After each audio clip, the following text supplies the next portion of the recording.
Entonces, primero vamos a empezar a revisar el tema de hipertensión arterial sistémica.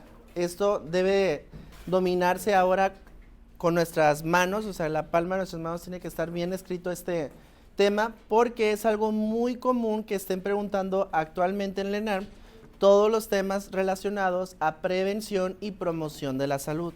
Por ende, hay muchas cosas en este tema que son necesarias mencionar. Ok, primero, vamos a hablar de qué es la presión arterial. Recuerden que la presión arterial va a ser la fuerza que va a ejercer la sangre sobre el endotelio y yo puedo calcularla a través del gasto cardíaco por las resistencias vasculares periféricas. La presión arterial diastólica va a ser la resistencia de los vasos sanguíneos cuando el ventrículo izquierdo está relajado y la sistólica va a ser la generada por la contracción del ventrículo izquierdo durante precisamente la sístole. La guía de práctica clínica nos establece que el cálculo de la presión arterial va a estar determinada por el gasto cardíaco y la resistencia vascular sistémica, que es prácticamente lo mismo, pero lo dice la guía de práctica clínica. Si lo dice la GPC, tenemos que saberlo con mayor punto. Muy bien. Ahora, ¿qué es lo que tenemos en este esquema que vemos del lado derecho? Vamos a iniciar primero evaluando que la precarga, el tiempo de diástole y la capacitancia ventricular van a ser los determinantes para el desarrollo del volumen telediastólico. Y la contractilidad y la poscarga van a ser los determinantes para el volumen telesistólico. ¿Esto por qué nos interesa? Todas las situaciones que tengan alteraciones de la precarga, ¿ok?, del tiempo de diástole y de la capacitancia ventricular van a afectar esta parte. O sea que si yo le estoy dando a mi paciente, por ejemplo, diuréticos que me disminuyan el volumen sanguíneo que tengo dentro del cuerpo y esto me condicione una disminución en la precarga, ¿qué se va a traducir? Pues obviamente con un volumen telediastólico menor y esto por ende va a provocar una disminución del volumen sistólico. Esto por ende va a provocar una disminución del gasto cardíaco y esto por ende me va a provocar una presión arterial baja. Si yo aprendo y domino este esquema, voy a contestar muchísimas enfermedades. El caso clínico que revisamos del ñor que tenía un infarto y que después le volvió a dar otro infarto y que tenía un choque cardiogénico. El choque cardiogénico en ese paciente, ¿por qué se está presentando?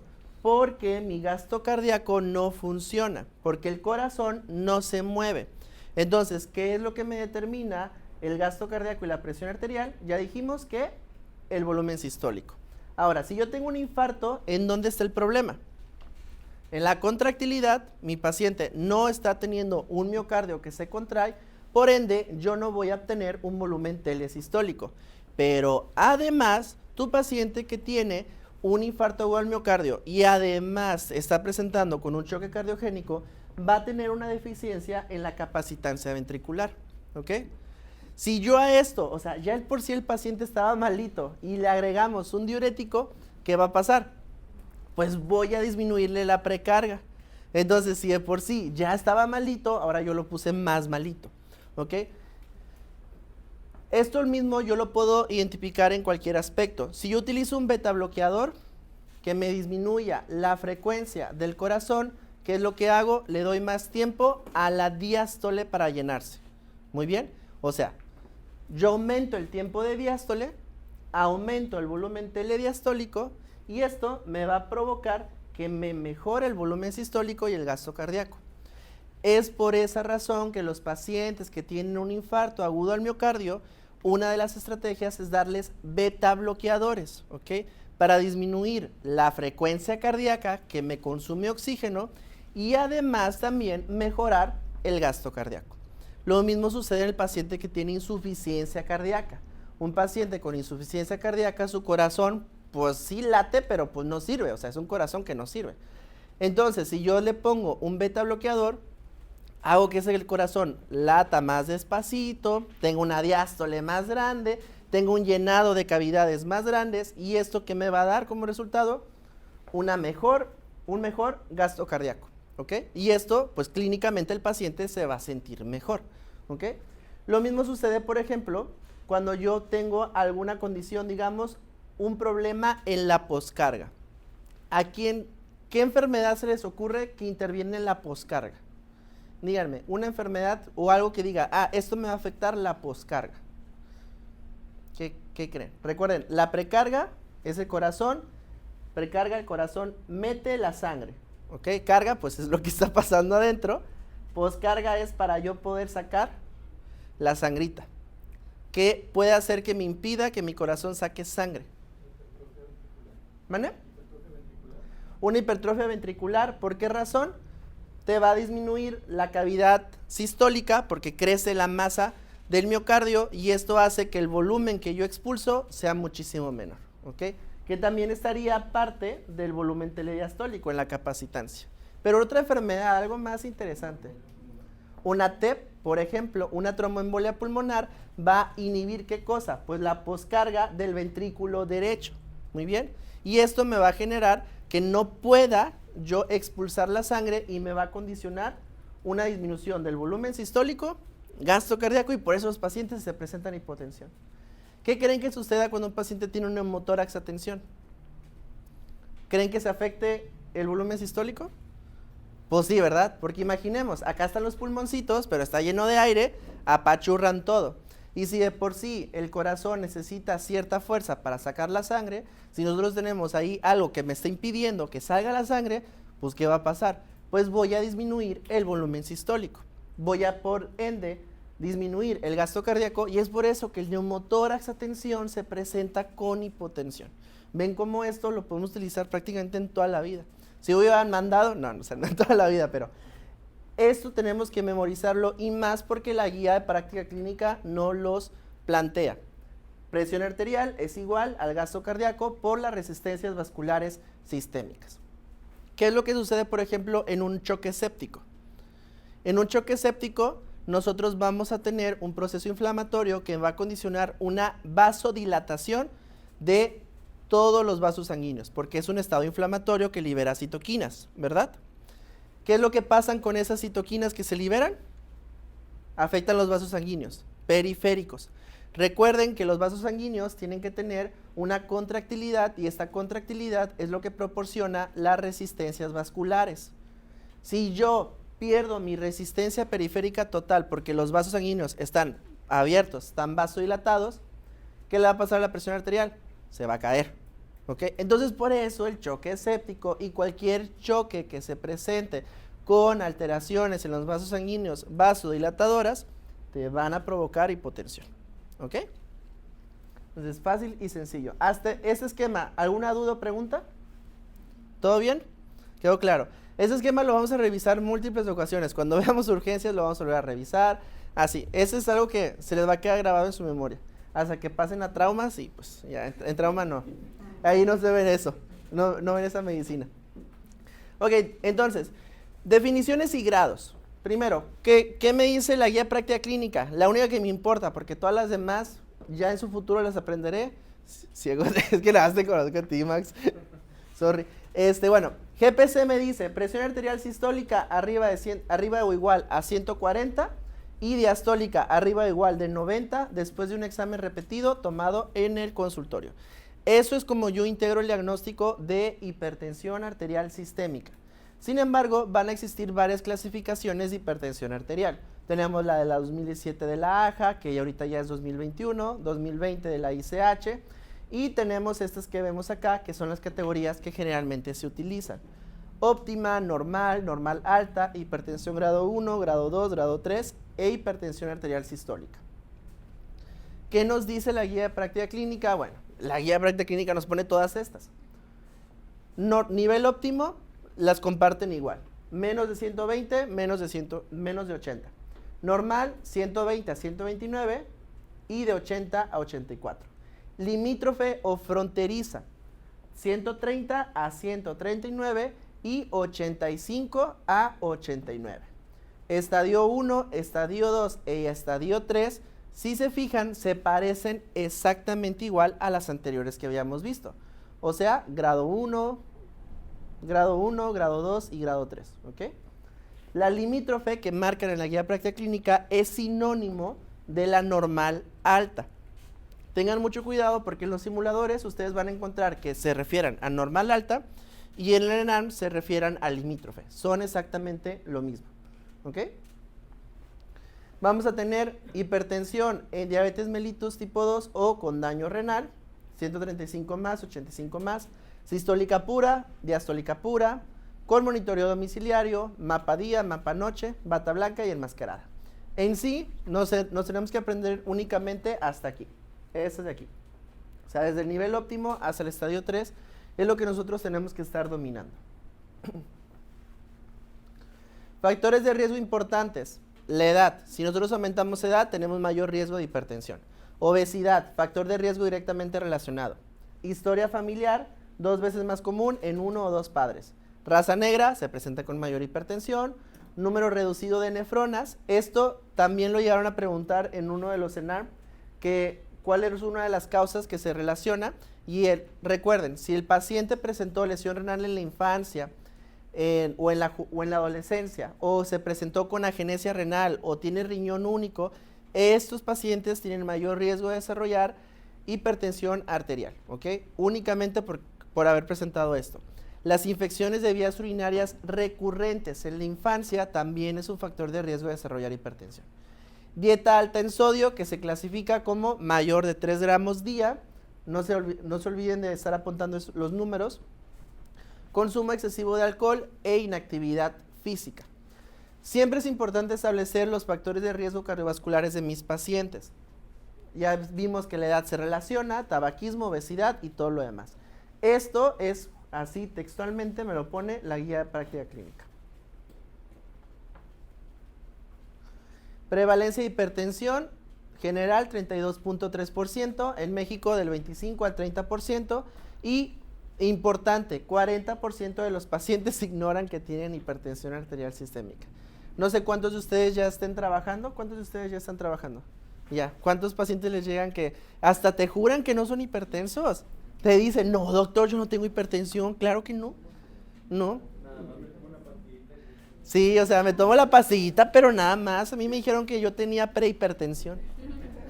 O prehipertensión. O que estaba en riesgo. Bueno, entonces la hipertensión, ¿por qué es importante puntualizarla y que casualmente se esté preguntando más en el examen nacional? Porque es un factor de riesgo modificable frecuente y es porque la mayoría de los mexicanos y de los médicos mexicanos no estamos conscientes de cómo tratar la hipertensión. Prevención de salud, pues aquí puntos básicos normales, se recomienda ejercicio aeróbico, muy bien. Para los pacientes con sobrepeso u obesidad deben de perder peso y se recomiendan dietas. Si les ponen una dieta en el ENARM y es de cardio, es la dieta DASH. No se compliquen. ¿Qué es la dieta DASH? ¿Quién sabe? Pero ustedes solo pongan DASH, nada más, ¿ok? Porque en ocasiones, como los factores, en ocasiones lo que les pueden preguntar relacionado a dietas es, ¿cuál de las siguientes dietas se ha relacionado con una menor reducción en los eventos, con una mayor reducción en los eventos cardiovasculares? DASH, mediterránea, ayuno intermitente, cetogénica.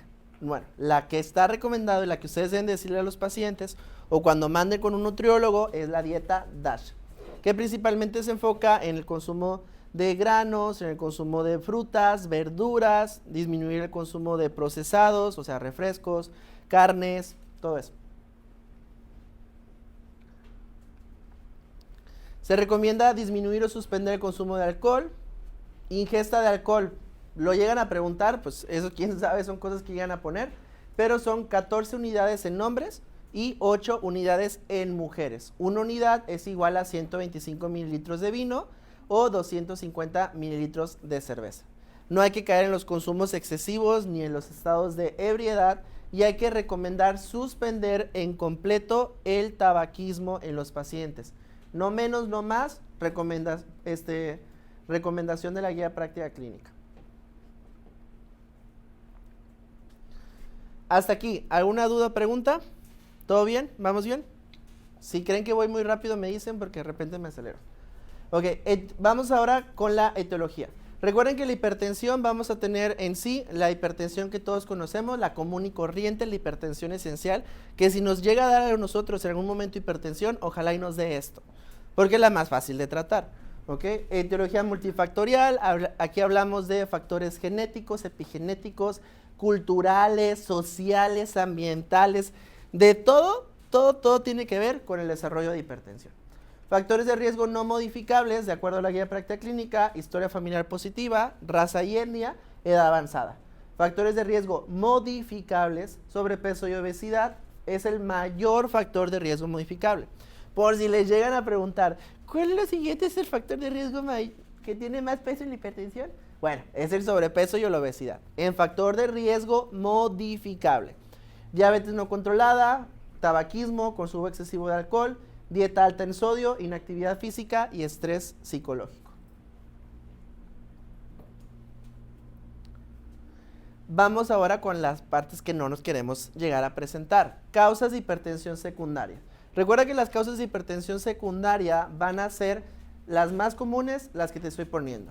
Si el paciente se presenta con menos de 40 años, debo de pensar en tiroides y en riñón, ¿ok? Menores de 40 años, así póngale, menor de 40 años es igual a tiroides y riñón. O sea, si el caso es una persona que tiene 32 años de edad, que está delgada, que tiene los ojos medio saltones y acude por presentar hipertensión arterial sistémica desde hace un año, es muy probable que su hipertensión arterial no sea una hipertensión común y corriente, sino que sea una hipertiroidea. Ya si te están regalando los ojos saltones, pues no le busques, o sea, te lo están regalando, no le pienses de más. Problemas renales, recuerden que aquí hablamos de patología de las arterias renales, que puede ser estenosis por ateroesclerosis o puede ser displasia fibromuscular. Muy bien. Estenosis por ateroesclerosis se presentan en hombres mayores de 50 años, o sea, estarían como por acá. Pero en mujeres menores de 40 se presenta la displasia fibromuscular. La displasia fibromuscular, además de presentarse con esto, también se puede relacionar con enfermedad del parénquima renal. ¿Ok? 40 a 64 años. Pensar, hiperaldosteronismo, la tiroides sigue teniendo un motivo aquí de consulta por hipertensión y agregamos otra enfermedad, apnea obstructiva del sueño. ¿Okay? El año pasado eso lo preguntaron de SAUS. ¿Okay? Apnea obstructiva del sueño o síndrome de apnea obstructiva del sueño. Recuerden, cuando veamos la clase de neumo lo vamos a hablar un poquito más, pero el SAUS se relaciona directamente con incremento de la presión arterial porque mantiene un estado de estimulación simpática continua, porque el paciente se ahoga. Entonces el paciente está dormido y se ahoga. No sé si alguno de ustedes ha escuchado a alguien casi ahogarse, en el internado, sus compañeros o algo así. Estaba... Y tú, no, me va a tocar los ingresos yo solo, despiértate con el ambú. Si no los escucharon, probablemente hayan sido ustedes, ¿ok? Porque estaban dormidos. Entonces, apnea obstructiva del sueño, hiperaldosteronismo y tiroides. Arriba de 65 años, estenosis de la arteria renal, tiene un papel más importante, ¿por qué razón? Pero aquí hablaríamos de ateroesclerosis de la arteria renal. Obviamente la ateroesclerosis se relaciona con la edad, se relaciona con el tabaquismo, con dislipidemias y todo lo demás.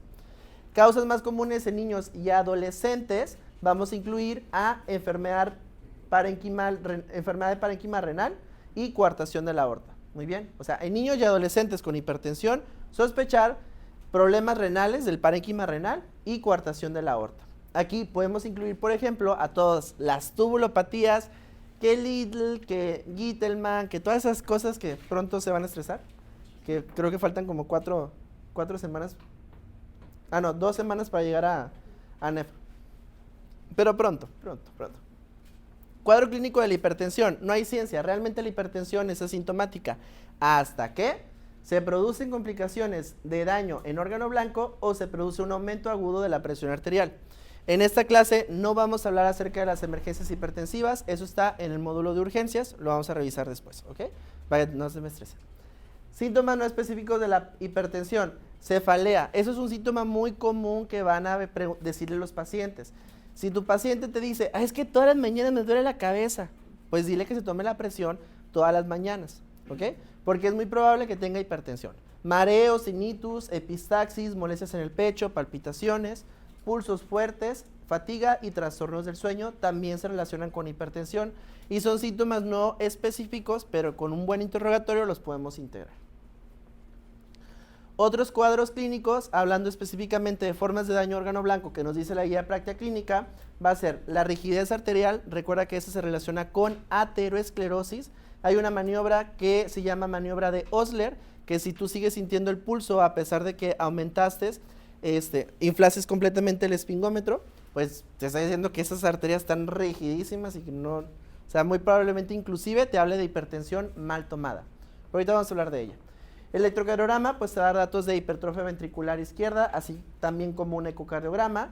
Recuerda siempre hay que valorar el daño renal, que puede ser con una depuración de creatinina en 24 horas o con una relación albúmina-creatinina urinaria. Todos estos para valorar si existe un problema a nivel renal. Índice tobillo-brazo menor de 0.9 te habla también de ya daño a órgano blanco.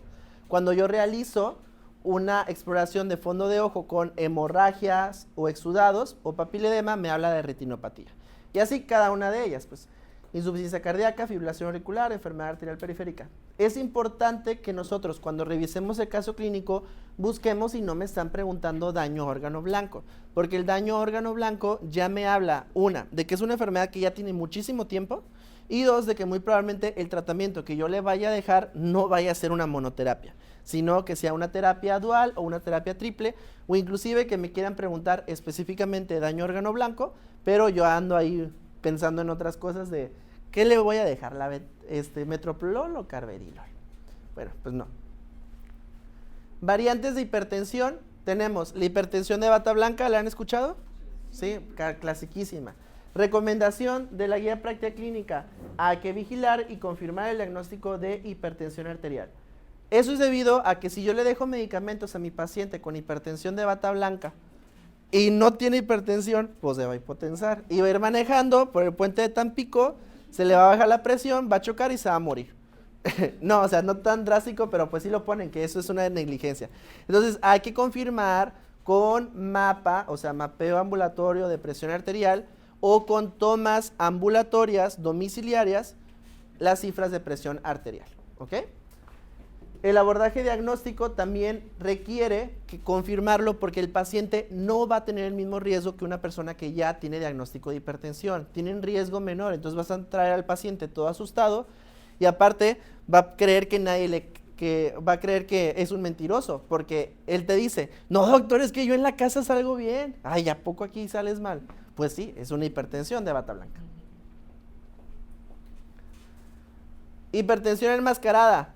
Lo contrario, por alguna razón el paciente en consulta no sale bien, pero en su casa, 160, 170, 190, y anda bien tranquilo el señor. Aquí, igual forma, yo tengo que valorar las cifras utilizando un mapa o utilizando un monitoreo ambulatorio, ¿ok? Y de esta forma yo determinar cuál es el tratamiento óptimo, porque tal vez este paciente lo tenga con una dosis de medicamento y necesite yo subirle la dosis de medicamento para que tenga efecto de acción.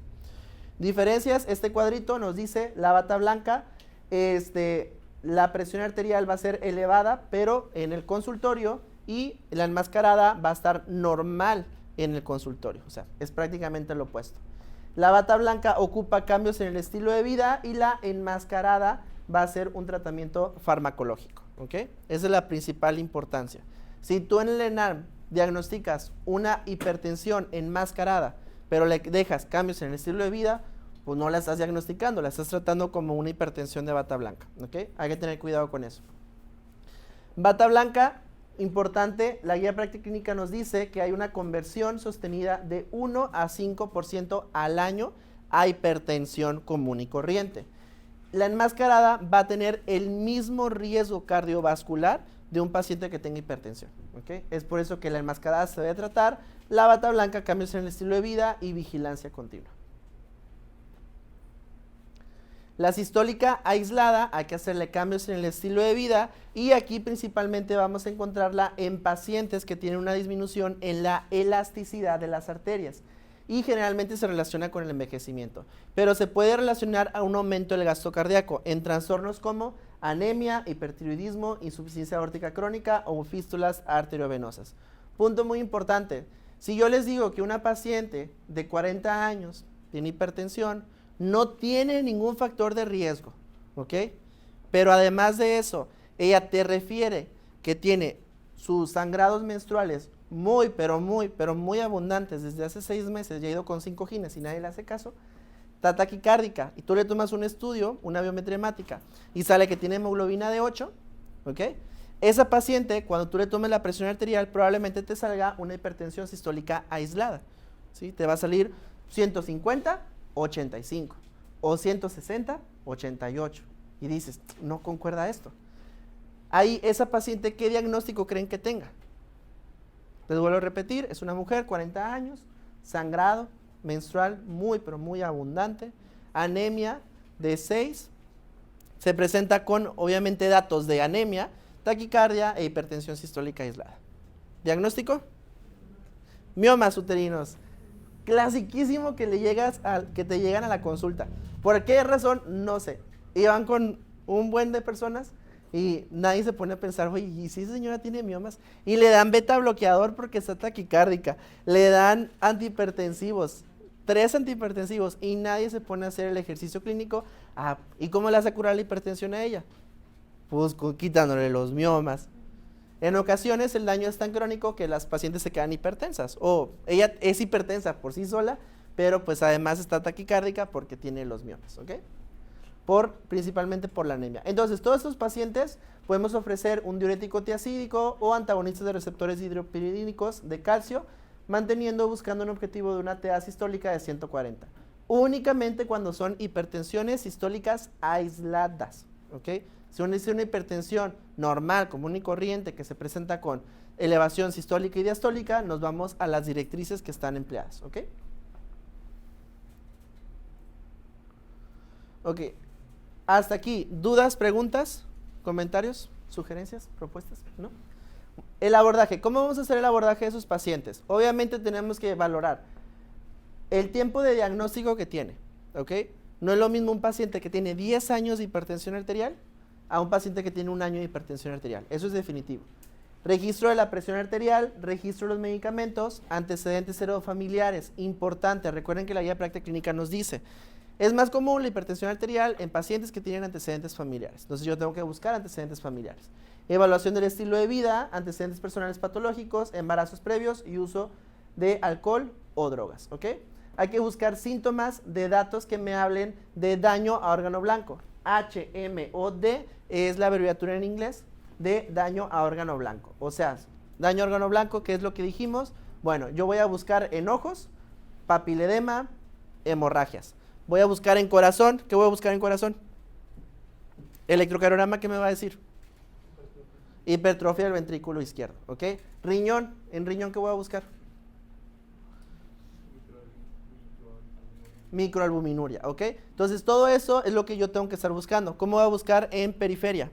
Índice tobillo-brazo menor de 0.9, ¿ok? ¿Qué más voy a estar buscando? Historia familiares y dolor torácico, datos de angina, todo eso me va a ayudar a mí a establecer si mi hipertensión tiene o no tiene daño a órgano blanco.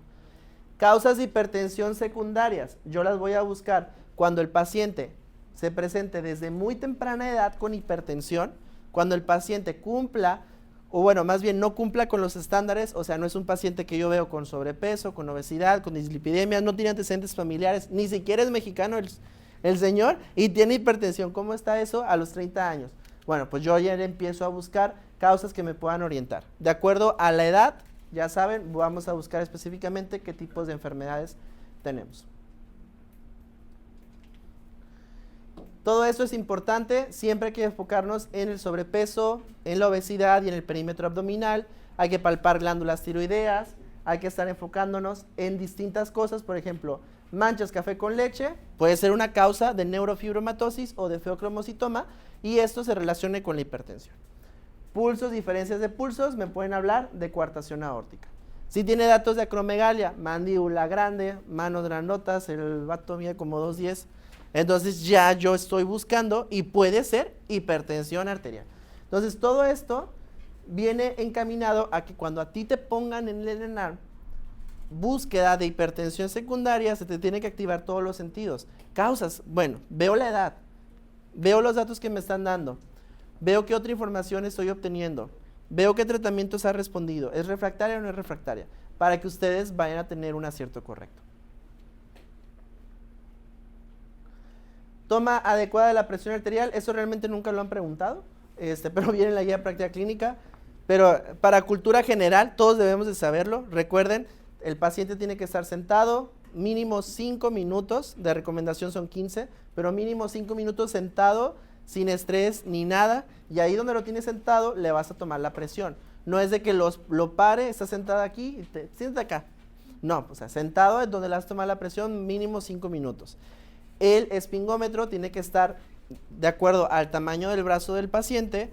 Recuerda que se tiene que poner el puño a nivel del corazón, más o menos por aquí, y ya sea manual o sea digital, la última guía te dice que puede ser cualquiera de las dos. El chiste es que lo estés haciendo con la técnica adecuada. No ponerse ropa apretada, no cruzar las piernas y todo lo demás.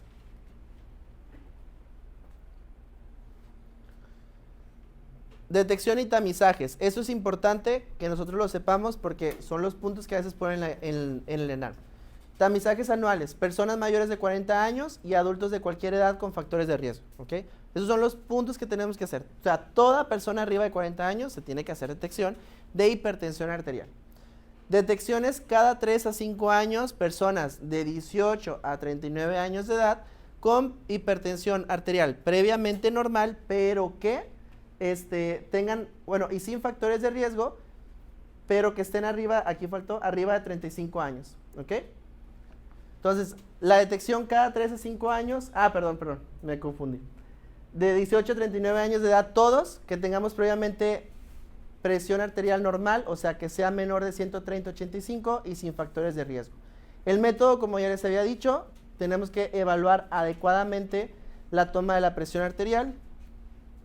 Y algunos puntos que me ponen de recomendaciones es que siempre hay que realizar en todos los adultos mayores de 18 años el tamizaje e irnos acostumbrando a la población que tenemos que buscar la presión arterial, ¿ok?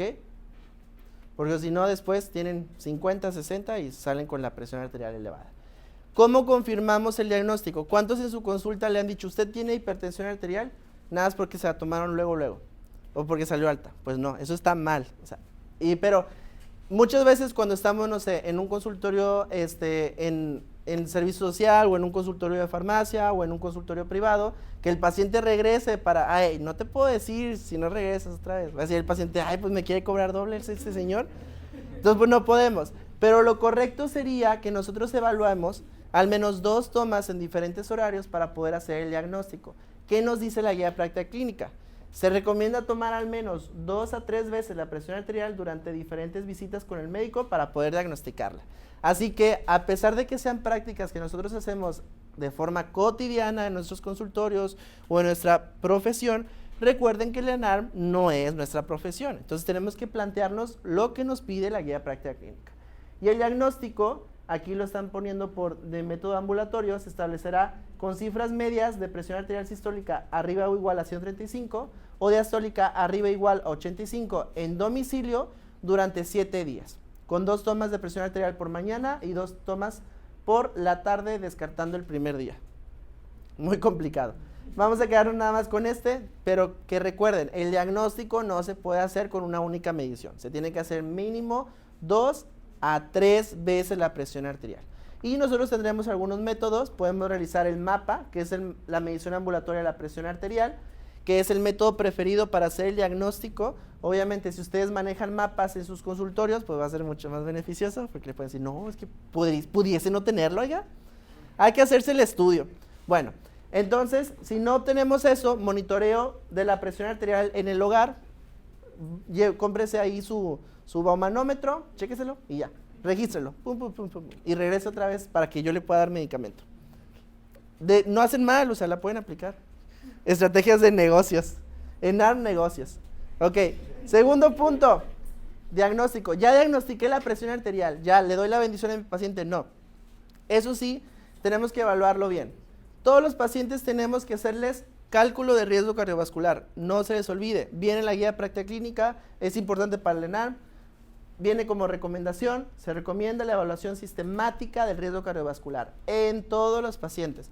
¿Y qué se trata el riesgo cardiovascular? Bueno, recuerden que nosotros cuando estamos evaluando a un paciente con hipertensión, la dinámica o las medidas que yo quiero es prevenir un riesgo cardiovascular. Eso es lo importante, eso es lo necesario, eso es lo que yo estoy buscando. ¿Ok? Entonces, ¿cómo lo van a evaluar ustedes? Tienen dos opciones. Podemos utilizar este que es el score, ¿ok? O podemos evaluar si mi paciente cumple con alguno de los puntos que vemos acá. ¿De qué se trata? El score, si ustedes se fijan, me ponen la cantidad de colesterol total que tienen, ¿ok? La edad, que es este que nosotros vemos aquí, y después nos ponen la presión arterial sistólica que maneja mi paciente. Un claro ejemplo es, por ejemplo, tengo un paciente que tiene 140, de 40 años, mujer, no fumadora. 140 de presión arterial, 40 años estamos aquí, es no fumadora, entonces mi paciente tiene un score de 0, o sea, no tiene riesgo, es una mujer. Pero ¿qué pasa cuando yo tengo un varón fumador de 55 años, ¿ok? Con una presión arterial, vamos a ponerle bien grave, de 180. Ya es alto riesgo, ¿ok? Tiene más de 10% de riesgo cardiovascular, ¿sí? Eso es la importancia de hacer el tamizaje adecuado con los pacientes. Si ustedes lo aplican con los pacientes, el paciente se va a asustar y les va a hacer más caso. No es necesario asustar a los pacientes, pero a veces pues no nos queda de otra. O sea, todos los que ya han tenido consultas saben perfectamente que el paciente no quiere hacer caso. Ahora, es importante establecer, eso es como un punto extra, que estos scores se hacen pero con las poblaciones europeas. La población mexicana utiliza otros puntos, pero que aún no han sido validados y como no lo dice la guía de práctica clínica, pues no nos interesa, porque acuérdense, el enfoque es la guía de práctica clínica. Pero van a encontrar otras escalas con las que pueden hacer el abordaje. ¿Qué sucede entonces acá? Yo puedo hacer este esquema y si se fijan, esto viene por ejemplo aquí, puntaje score calculado menos del 1%, los catalogan como bajo riesgo. Pero también lo que yo puedo hacer es que, digamos, un paciente joven con diabetes mellitus tipo 2 menor de 50 años, con una diabetes menor de 10 años, ya automáticamente es un riesgo moderado. Si tiene más de 20 años la diabetes o tiene ya daño a órgano blanco la diabetes, ya es un riesgo alto.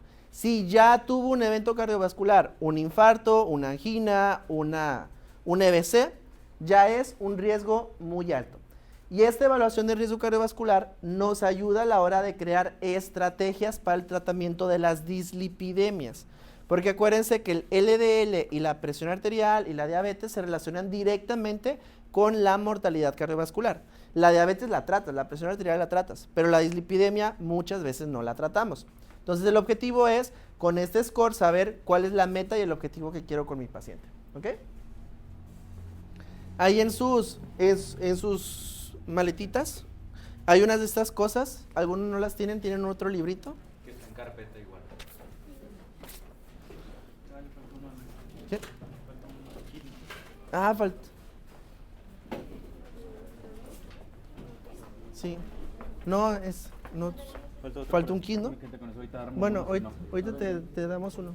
O si no, te damos una pluma. Sí. O libreta. Hay una libreta de Novo. En mi consultorio. Todo lo que consigas. Todo lo que consigas. Y acá también hay más cosas. Bueno, y eso. Ok, entonces, eso. Bueno, no, hombre, ¿para qué les dije? Bueno, eso. ¿Préstame? O sea, eso es como que regalos que nos dieron los laboratorios. Cada sesión vamos a tener algunas participaciones en los laboratorios, regalitos y eso.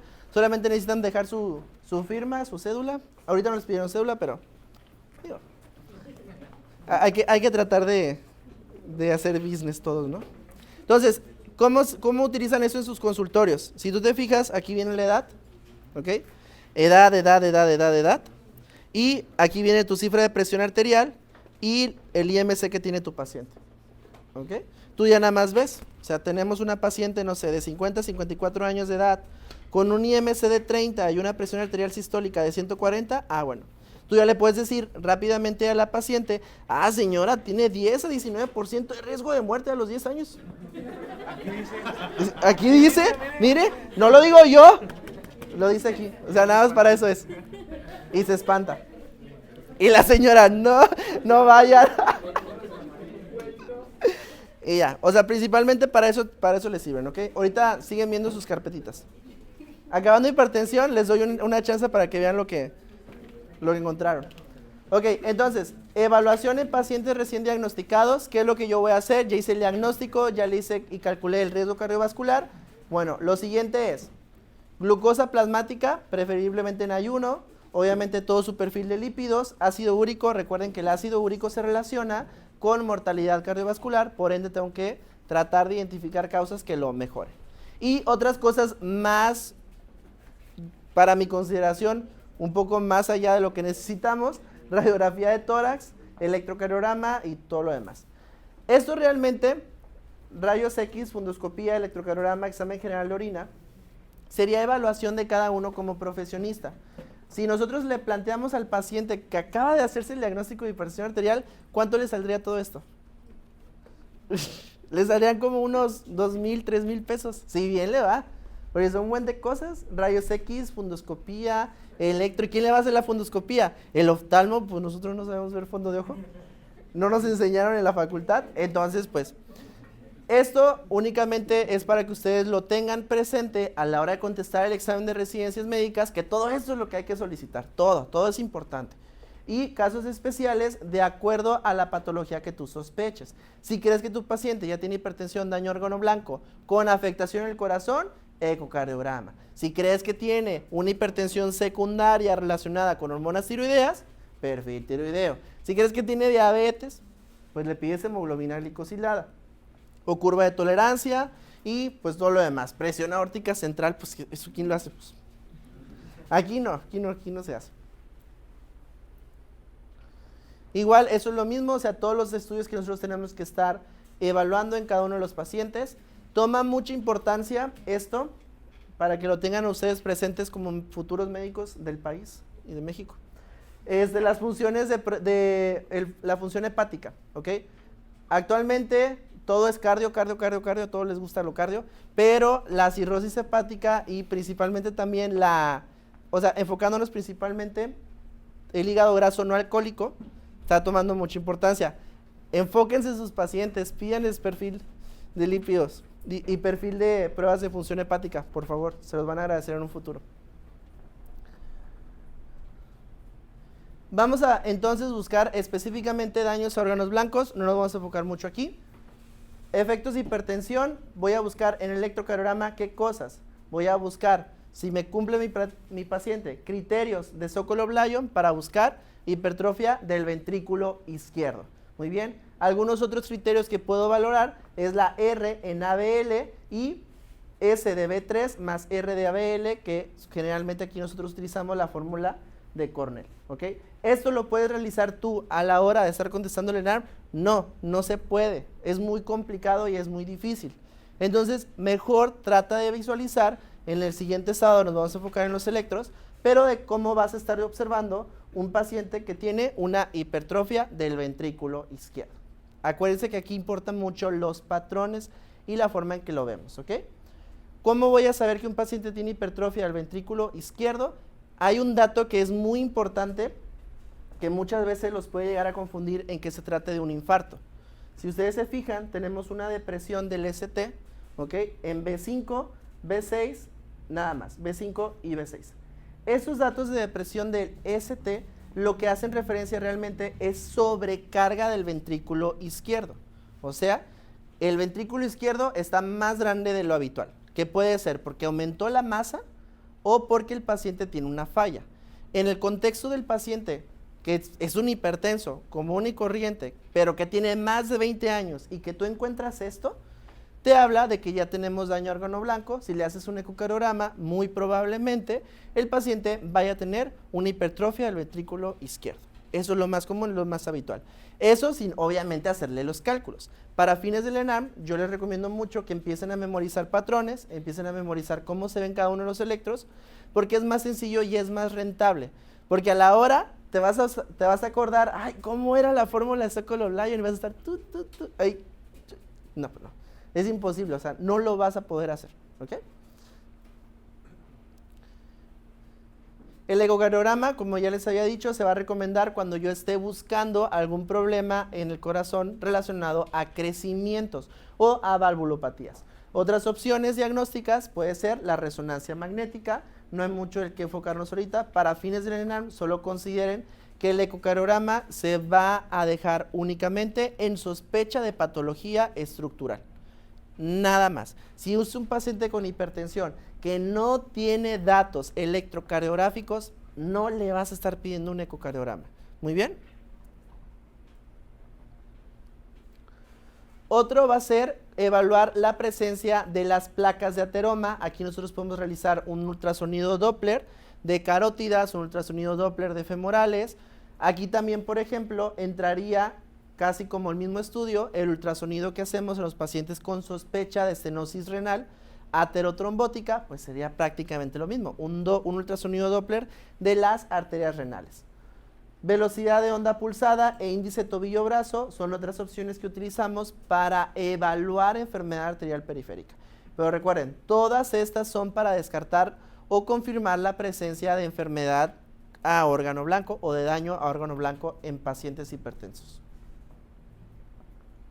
El índice tobillo-brazo, por si no lo han anotado, menos de 0.9.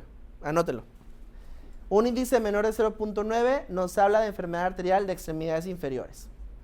Menos de 0.9, riesgo cardiovascular alto. 0.9 a 1.4, variable. Mayor o igual a 1.4 o incomprensible, también nos habla de un riesgo cardiovascular alto, pero no se relaciona con enfermedad arterial obstructiva. ¿Okay? Entonces, nada más, para fines de ENARM, menos de 0.9. Si les ponen, ¿cuál es el? O si les ponen un índice tobillo-brazo de 0.8, ya saben, está maldito, se va a infartar. Y ya. Así no le piensen más cosas. Daño a órgano blanco, fondoscopio, de eso nos vamos a enfocar principalmente en las clases correspondientes, pero para que vayan viendo la clasificación de Kay Wagner, recuerden que nos habla grado 1, 2, 3 y 4 de cómo se está presentando las alteraciones en la fondoscopía. Se va a presentar al final de la retinopatía hipertensiva con hemorragias retinianas, microneurismas, exudados duros y papiledema. Pero eso lo vamos a reservar para las clases correspondientes. Solamente son pequeños spoilers, ¿ok? Esta tablita es igual, qué es lo que debes de hacer, qué es lo que no debes de hacer. Vamos a darle. Ok, hasta este punto ya hemos revisado cuáles son las causas de hipertensión arterial, cómo hacer el diagnóstico de hipertensión arterial. Ya saben que el índice tobillo-brazo es menos de 0.9 y que eso me habla de riesgo cardiovascular. Ya sabemos que cuando me plantean un paciente que sale de lo básico del contexto de una hipertensión arterial, tengo que buscar en causas secundarias, ¿ok? Causa secundaria en un paciente menor de 40 años. Problemas renales, arteria renal, ¿y qué otra? Tiroides, exactamente. Pacientes que están muy, pero muy gorditos y que ronca nuestro compañero de guardia con hipertensión, SAUS, ¿ok? Ese es el abordaje que tenemos que hacer y lo que tenemos que conocer a la hora de ir a hacer el ENARM. Teniendo esto, ahora vamos con el tratamiento, ¿ok? Hasta aquí, no dudas, no preguntas nada. Medidas no farmacológicas, indicaciones. Todos los pacientes con presión arterial elevada, hipertensión grado 1 y riesgo cardiovascular a 10 años menor del 10%. Aquí vamos a incluir la dieta DASH, disminuir el sodio, aumentar el potasio, disminuir el consumo de alcohol, pero hay puntos importantes que yo quiero que ustedes vean, que es la reducción de la presión arterial. O sea, el uso de la dieta DASH, ¿por qué es tan popular y por qué el doctor Damián dice que la dieta DASH? Es porque te reduce la presión arterial 11 milímetros de mercurio. O sea, un paciente que tiene 150, ahora ya tiene 140. No, 139, ya ni siquiera es hipertenso, ya lo curaste. No lo han curado. Pero esa es la importancia de nosotros hacerle hincapié. Y muchas veces el médico falla a la hora de hablar con los pacientes de eso. ¿Cuánto te reduce la presión arterial un medicamento? Entre 5 y 10 milímetros de mercurio. O sea, la dieta tiene mayor reducción que una terapia farmacológica. Esa es la importancia, pero pues, nunca nos gusta hacer caso. Menos de 1500, la recomendación de la guía práctica clínica actual es menos de 2.3. En el 2000 era menos de 1.5. Ustedes quédense con la de 2.3. Pero esto te reduce 5 a 6 milímetros de mercurio. El ejercicio te reduce 5 a 8 milímetros de mercurio. Si tú sumas dieta, ejercicio, o sea, estás hablando, tienes 11 más 5, bueno, la dieta baja en sodio está dentro de la dieta DASH, así que no cuenta. Pero tienes 11 más 5, vas a tener 16. O sea, 16 milímetros de mercurio de la presión arterial sistólica. Con pura estilo de vida, pues, obviamente está bien padre y no gasta nada el paciente.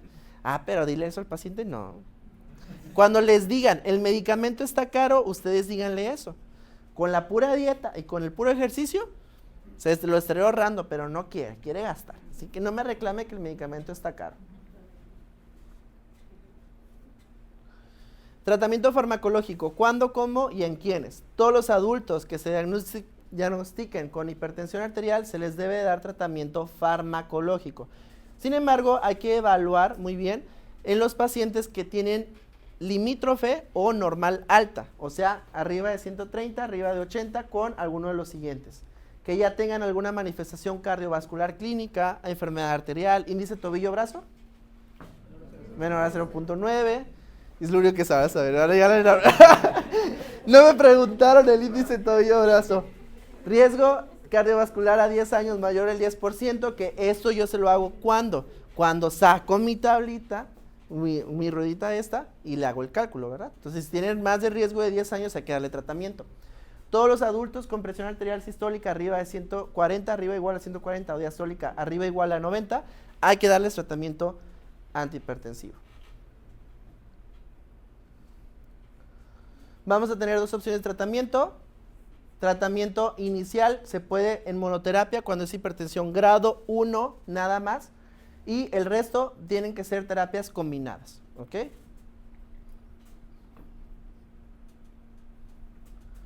Vamos a tener algunas combinaciones, o sea, por ejemplo, podemos utilizar YECAS o ARA2 o bloqueadores de canales de calcio o tiazidas, y hay que estar evaluando adecuadamente las comorbilidades, contraindicaciones, efectos adversos, y que los pacientes que sean de raza negra, incluir una tiazida o un bloqueador de canales de calcio. No se recomienda, recuerda, YECA y ARA2 juntos. Actúan en el mismo eje y lo único que vamos a provocar es que les vamos a fregar el riñón. ¿Ok? Aumenta riesgo de hiperpotasemia, aumenta riesgo de lesión renal y no genera ningún beneficio adicional. No dejen YECAS con ARA2 juntos, porque después ahí hay de que dejan enalapril y no sé qué, no se juntan. Caso clínico. Mujer de 62 años es evaluada durante una visita de seguimiento de hipertensión arterial y enfermedad renal crónica. Por lo demás, el historial médico no es notable. Los medicamentos son losartán y amlodipino. La paciente se adhiere a su régimen de medicación y a su dieta baja en sodio. La presión arterial es de 148/94 en ambos brazos. La frecuencia de pulso, o sea, la frecuencia cardíaca es de 65 minutos y la velocidad de respiración es de 18 minutos. El IMS es de 30, el examen de cuello muestra distensión venosa yugular, el examen cardíaco revela un S4 y los pulmones están claros en la auscultación. Hay una cruz de edema sobre las extremidades inferiores pretibiales y los tobillos bilateralmente. El resto del examen está normal. ¿Okay? Estudios de laboratorio, bicarbonato de 22, creatinina de 2.6, potasio de 4.9, sodio de 136, relación albúmina creatinina en orina, 1500 miligramos sobre gramos, está alta, tasa de filtrado glomerular de 24, o sea, es una tasa de filtrado glomerular menor de 30. ¿Cuál de los siguientes va a ser el tratamiento adecuado de tu paciente? O sea, tiene ya losartán y amlodipino. Te ponen carvedilol, furosemide, hidralazina o lisinopril. Recuerden, la meta en esta paciente es que su presión sea menor de 140/80, porque tiene enfermedad renal crónica. Esa es la meta. Mi doble terapia no funciona, ¿ok? Es una paciente con enfermedad renal crónica, entonces, si 2 no funcionan, 3 tal vez vayan a funcionar. ¿Cuál le van a agregar? A ver, levanten, alguien, diga, sin miedo al éxito. Sin miedo al éxito. Que quieras, que quieras. No hay respuestas incorrectas. Bueno, sí, pero. De hecho, hay 3, solo hay una correcta. A ver, ¿cuál se te ocurre? Ya dijimos aquí, vamos a ir descartando. Todo es por descarte, ¿ok? Descarta una, la sencilla. Ahí está, ya se las ganó, ni modo. Descarta otra. Carvedilol. Fíjense la frecuencia cardíaca que tiene. Pero si la quieren bajar más, pues no se pasen, no digan. Ahora nos quedan 2 diuréticos, ¿ok? Furosemide y hidralazina. ¿Qué diurético se utiliza para el tratamiento de la presión arterial en un paciente con enfermedad renal crónica? ¿Cuándo han escuchado que hidralazina se use? Nunca. Solamente hidralazina es para las embarazadas porque no hay nada más. De hecho, ni se debería de utilizar. Se les da porque no hay nada más, o sea. Entonces, ¿cuál nos queda? Pues la furosemide. Muy bien, entonces el tratamiento adecuado es la furosemide. Recuerda que el paciente que tiene enfermedad renal crónica difícilmente va a poder controlarse su presión arterial porque tienen estados hipertensivos asociados a que almacenan mucha cantidad de agua. Esos pacientes ya no depuran y ya no liberan agua adecuadamente. Entonces tienen un aumento del volumen extracelular. Por ende, el uso de los tratamientos convencionales, o sea, los de primera línea, muy probablemente no vayan a tener una acción adecuada. Pues yo tengo que agregarle, entonces, un diurético. La hidralazina no, porque no es un medicamento que actúe adecuadamente para disminuir la presión arterial. La furosemide sí, y no únicamente en el paciente con enfermedad renal crónica. Puedo utilizar furosemide con hipertensión en pacientes que tengan cirrosis y en pacientes que tengan falla cardíaca, o sea, insuficiencia cardíaca. Muy bien, porque esos 3 son estados hipervolémicos y yo necesito quitarles el volumen para poder mejorar la presión arterial. Muy bien, excelente. ¿Ven cómo sí la pueden contestar? El descarte es lo más importante. No ponerse así de que, ay, ¿ahora qué le voy a poner? No, o sea, no se estresen. Farmacológicos, primera línea, ya dijimos, yecas, aras, tiazidas y calcioantagonistas. Esos son los de primera línea que debemos de tener en cuenta. ¿Cuál es mejor que otro? Va a depender de la situación, pero generalmente todos son utilizados como primera línea. El que tú quieras, o sea, tú puedes utilizar el que tú quieras realmente. Solamente recuerda que no se recomienda yecas y ARA2 juntos porque te aumentan el riesgo de hiperpotasemia, lesión renal y no proporcionan un beneficio adicional. Muy bien. Y ya, pues la recomendación es esa que viene ahí. Ok, otro caso clínico. Hombre de 42 años es evaluado durante una visita de seguimiento por hipertensión primaria confirmada recientemente. La hipertensión se confirmó con múltiples lecturas de monitoreo de la presión arterial en el hogar que promediaron 148 a 98. ¿Okay? La clortalidona se inició hace un mes y el monitoreo de la presión arterial en el hogar mostró lecturas por encima del objetivo a pesar de la adherencia a las intervenciones y medicamentos, o sea, las intervenciones del estilo de vida. No tiene otros problemas médicos y no toma ningún otro medicamento. O sea, solamente está con clortalidona para una presión arterial de 148/98. Examen físico, presión arterial elevada, no ha alcanzado meta, 144/94. Frecuencia cardíaca de 72 y todo lo demás se encuentra normal. Creatinina de 1 y potasio de 3.5. ¿Qué medicamento le van a dejar? Amlodipino, doxazosina, hidralazina o metoprolol. Amlodipino. ¿Quiénes levantan la mano por AMLO? Ah, morenistas. Bueno, ¿todos AMLO? Entonces, ¿no? ¿Qué será? Sí, amlodipino. O sea, recuerden, aquí lo contestaron muy bien todos. Es un medicamento que todavía es de primera línea. ¿Por qué razón le estoy dando de primera línea? Todos los pacientes que no sean hipertensión grado 1 de reciente diagnóstico o que no tengan algo que me limite bajarle la presión de tanto y que tengan arriba, o sea, todos los que tengan arriba de 140 de sistólica, les voy a dejar tratamiento doble. Ese es el estándar. Ya no hay monoterapias para la presión arterial. O sea, me llegó una señora de 45 años que tiene 145 con 85. ¿A poco le voy a dejar 2 medicamentos de primera? Sí, se le van a dejar 2 medicamentos de primera porque no le vas a conseguir reducir la meta. ¿Cuáles 2 medicamentos? Los que quieras. Hay que combinar los medicamentos de primera línea. Un YECA y un diurético, por ejemplo, una tiazida, o un calcio antagonistas. Solamente no combinar YECAs con ARA2, esa es la única regla. ¿Por qué metoprolol, doxazosina, hidralazina no? Porque todos esos no son tratamientos de primera línea, no se recomiendan de primera instancia. Si han fracasado los tratamientos de primera línea, busco ahora alternativas de segunda línea. Recuerden que los beta bloqueadores únicamente van a ser de primera línea cuando el paciente tenga algún problema cardiovascular relacionado a síndrome coronario. Si no lo tiene, o sea, no tiene otra indicación por la cual dejarle un beta bloqueador, no le van a reducir la presión arterial. Otro caso clínico. Hombre de 46 años es evaluado por hipertensión primaria confirmada. El paciente es asintomático y no toma ningún medicamento. Es un fumador actual con una historia de 20 años. Los antecedentes familiares son importantes para hipertensión de su madre y su padre tuvo un derrame cerebral a los 55 años. En el examen físico, presión arterial de 154/96 en ambos brazos, frecuencia cardíaca de 74, frecuencia respiratoria de 18 e IMC de 30. El resto del examen es normal. Laboratorios, colesterol 220, LDL 160, HDL 48, creatinina de 1, electrolitos normales, glucosa de 80 y ego sin proteínas, eritrocitos o leucocitos. ¿Cuál de los siguientes es el tratamiento indicado para este paciente? Amlodipino, valsartán, clortalidona o valsartán. ¿Okay? ¿Cuál? Amlodipino, valsartán. Doble terapia. ¿Todos están de acuerdo? Sí, ¿verdad? Ya son expertos. Ya. Al menos si viene algo de hipertensión se la van a sacar bien. Entonces, sí, o sea, ya hemos entendido cómo tenemos que aplicar los conocimientos en un caso clínico. Tal vez esta pregunta yo te la pondría de que, ¿qué grado de hipertensión tiene? ¿Ok?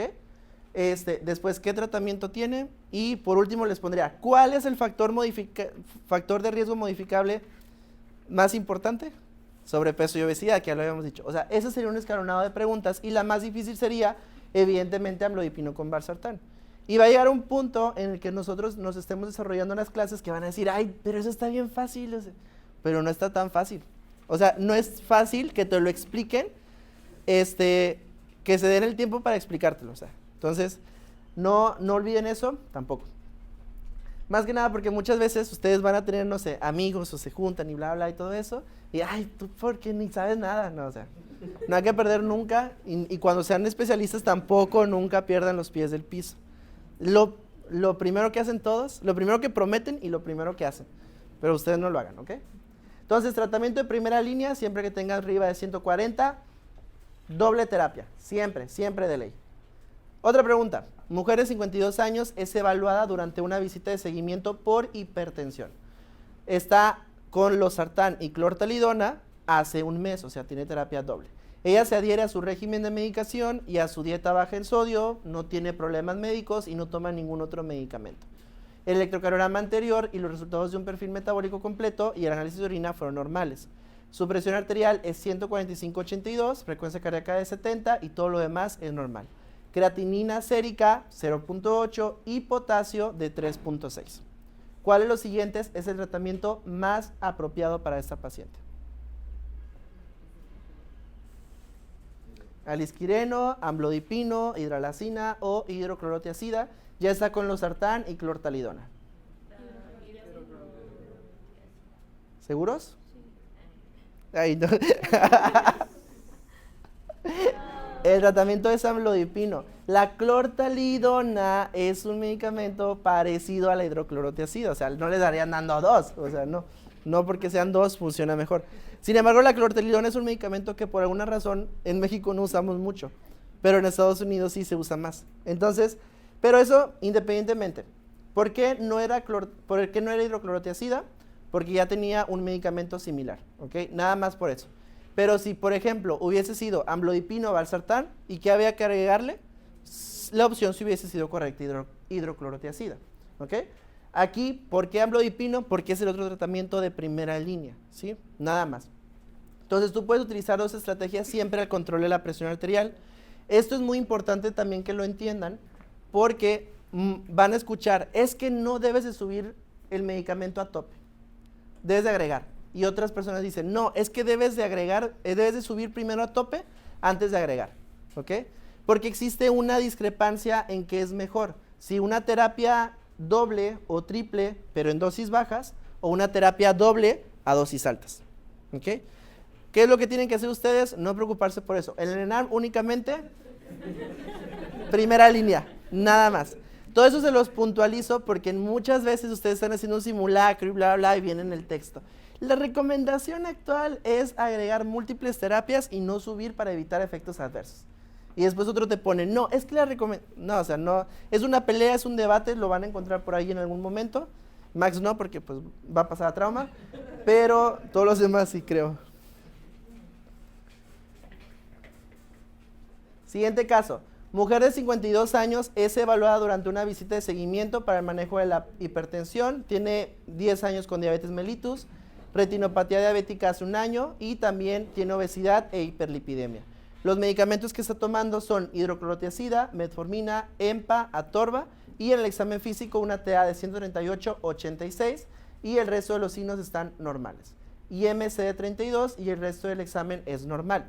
Tiene una creatinina de 0.9, tiene electrolitos normales, una relación albúmina-creatinina de 550 y una tasa de filtrado glomerular arriba de 60. ¿Cuál de los siguientes va a ser el tratamiento adecuado para esta paciente? Tienes amlodipino, atenolol, doxazosina y losartán. Si ustedes se fijan, la presión arterial en teoría está en meta, 138/86. Sería válido decir, ay no, pues ¿para qué le vas a agregar medicamentos? Pero sí tiene un porqué. ¿Cuál es el medicamento que le agregarían? Está tomando hidroclorotiazida, metformina, empagliflozina y atorvastatina. Y aquí es saber cuál es la pieza clave para contestar este caso. Piénsenla. ¿Qué tiene esta paciente que no tienen los demás? Y que te lo están explicando. O sea, te están dando información que nada que ver. Retinopatía diabética. Diabética. No te están diciendo que es hipertensiva. Es diabética. Entonces, ¿la diabetes tendrá algo que ver aquí para yo tomar una decisión terapéutica? Pues sí. ¿Qué antihipertensivo se recomienda en el paciente con diabetes e hipertensión arterial? IECAS o ARA2. Muy bien, ¿por qué? Porque reducen la cantidad de pérdida de proteínas. Esta paciente tiene un IECA, tiene hidroclorotiazida, metformina, EMPA y atorvastatina. No. ¿Tiene un ARA2? No. ¿Qué medicamento le falta? Un IECA o un ARA2, o sea, un losartán. Y ya. No es que la paciente no haya sido, bueno, es losartán, no es que la paciente no haya tenido un adecuado control de la presión arterial, pero aquí en ella precisamente el efecto benéfico que le va a dar el IECA o el ARA2 para la reducción de la proteína y disminuir la progresión de enfermedad renal crónica es mucho más importante. Y más porque ya tiene retinopatía diabética.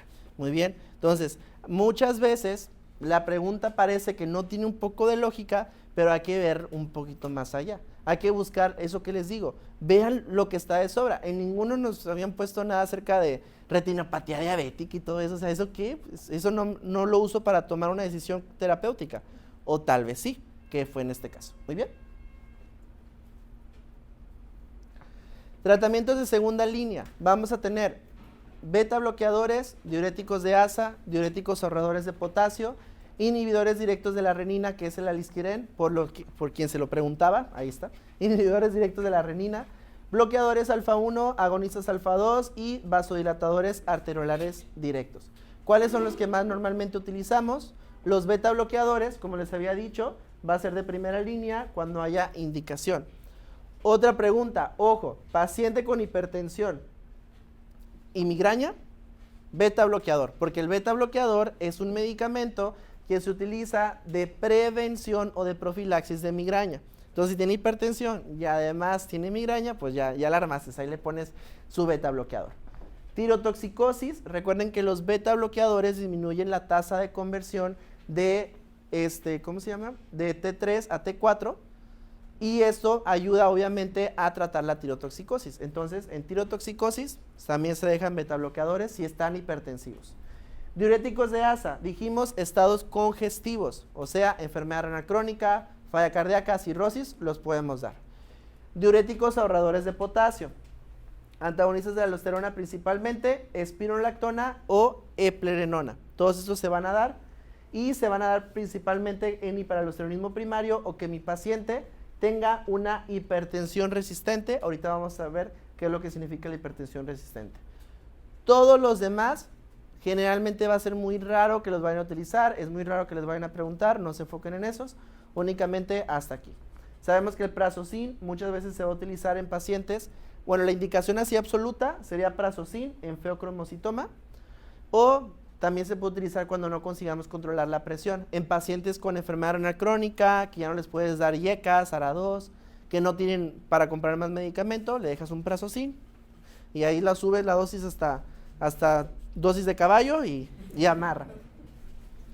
No te dejes engañar, diurético de ASA se van a escoger sobre las tiacidas.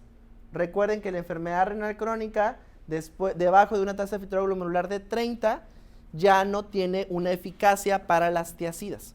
¿Okay? Entonces vamos a preferir los diuréticos de ASA en las enfermedades renal crónicas, para que si les ponen tiacida versus furo en un paciente con tasa de filtrado menor de 30, sepan cuál escoger.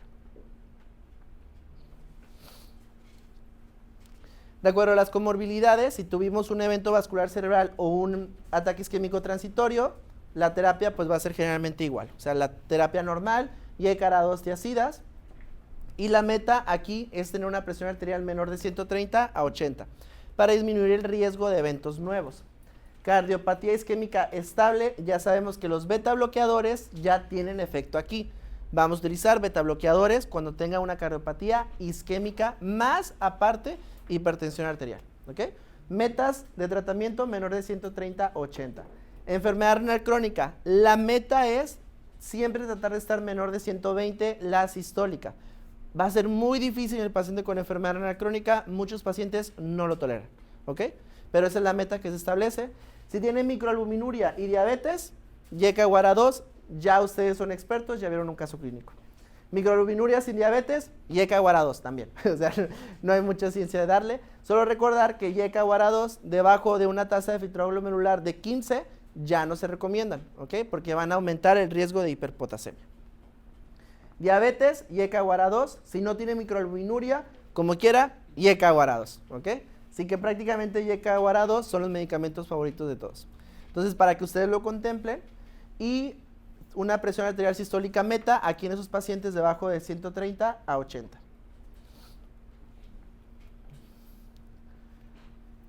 Hombre de 57 años es evaluado durante una visita de seguimiento después de comenzar con hidroclorotiazida hace un mes. ¿Ok?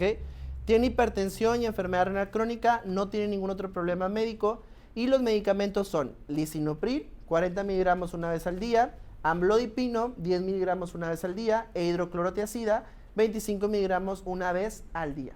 El paciente mantiene una dieta baja en sodio.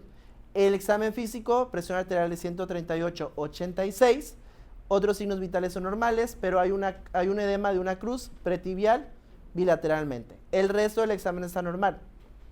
Bicarbonato de 22, creatinina de 2.5 y una relación albúmina-creatinina es urinaria de 1800 y tasa de filtrado de menos de 30, o sea, tiene 28. ¿Cuál de los siguientes es el tratamiento más adecuado? Interrumpir la hidroclorotiazida y comenzar con eplerenona, interrumpir hidroclorotiazida y comenzar con furosemide, aumentar dosis de hidroclorotiazida o continuar así como está el paciente. Lo acabamos de ver. No me hagan eso, les aviento esto. Hay que interrumpir la hidroclorotiazida porque tiene una tasa de filtrado menor de 30, perdón. Entonces la respuesta correcta, interrumpimos la hidroclorotiazida e iniciamos la furosemide, o sea, esta de aquí. ¿Por qué razón? Ya sabemos perfectamente. Tasas de filtrado glomerular menor de 30, no se deja tiacidas porque no van a tener efecto de acción y la presión arterial se te va a descontrolar. Tratamientos de acuerdo a las comorbilidades. Si tienen una falla cardíaca no congestiva, ¿ok? Podemos utilizar cualquiera de los 4 iniciales. Beta bloqueadores, diuréticos, YECAS-WARA2 o inhibidores de los receptores de angiotensina nepricilina, ¿ok?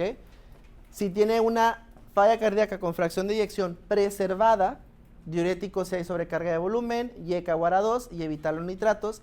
Y aquí buscar estas cifras de presión arterial, menor de 130, 80 principalmente. Si tiene asma, doy ARA2 o calcioantagonistas osteacídicos. Evitar los beta bloqueadores y únicamente vamos a reservar cardioselectivos si es que hay necesidad. Osteoporosis. Ojo, eso nunca lo han preguntado, pero yo creo que es muy preguntable. Diuréticos tiacídicos. Muy bien. Si tu paciente es una paciente mayor de 65 años con hipertensión y además sin osteoporosis, no le vas a dejar ningún otro antihipertensivo. Bueno, o sea, le puedes dejar los que quieras, pero le vas a priorizar el uso de tiacidas, porque las tiacidas disminuyen la excreción de calcio renal, me inactivan el desgaste y el desgaste óseo para seguir obteniendo calcio, porque tenemos una disminución de la excreción de calcio renal, y esto me disminuye la pérdida ósea. Entonces, siempre, por si no sabían, ahora ya lo saben. Gota, vamos a tener los ARA tienen efectos úricos, por lo que me pueden propiciar cálculos renales por ácido úrico, entonces vamos a preferir yecas o calcio antagonistas. Evitar tiacídicos porque aumentan el ácido úrico y migraña, como les había dicho, beta bloqueadores, o podemos utilizar también calcio antagonistas que en ocasiones pueden ayudar a los pacientes que tienen migraña. Ojo también, los beta bloqueadores pueden enmascarar los síntomas de la hipoglucemia en pacientes que están con diabetes. El beta bloqueador, acuérdense que te va a inhibir la respuesta simpática, y más si no es cardioselectivo. Un paciente que tiene hipoglucemia va a liberar una descarga simpática, porque te está diciendo, oye, me estoy hipoglucemiando. Empiezan a sudar frío, empiezan con taquicardia, con piloerección y todo lo demás. Bueno, los beta bloqueadores van a prohibir todo esto y el paciente se te puede petatear ahí por el beta bloqueador. Entonces hay que tener consideración y hay que tener cuidado. Pacientes grandes en tratamiento con insulina, que están con beta bloqueadores, no que no se los vas a dar, sino que simplemente estarles avisando que pueden presentar hipoglucemias de 40, de 35 y no darse cuenta, porque no se genera una respuesta hasta que ya se cae en el piso. Sí. Y así todo así que, ay, qué feo. Mujer de 54 años es evaluada durante una visita de seguimiento después de comenzar el lisinopril para la hipertensión hace 2 semanas, ¿ok? La historia también es importante para enfermedad renal crónica. Su otro medicamento que tenía era el amlodipino. Examen físico, te da de 128/78, o sea, la controlamos, ¡yay! Otros signos vitales son normales y hay una cruz de edema pretibial por horas bilateralmente, o sea, no está todo el día, generalmente se relacionan como que en la tarde. El resto del examen es normal, pero la creatinina estaba en 1.7, está en 1.7, pero hace 2 semanas estaba en 1.2. Y el potasio está en 5.7, pero hace 2 semanas estaba en 4.4. Y la tasa de filtrado está en 33 y hace 2 semanas estaba en 50. O sea, te la echaste.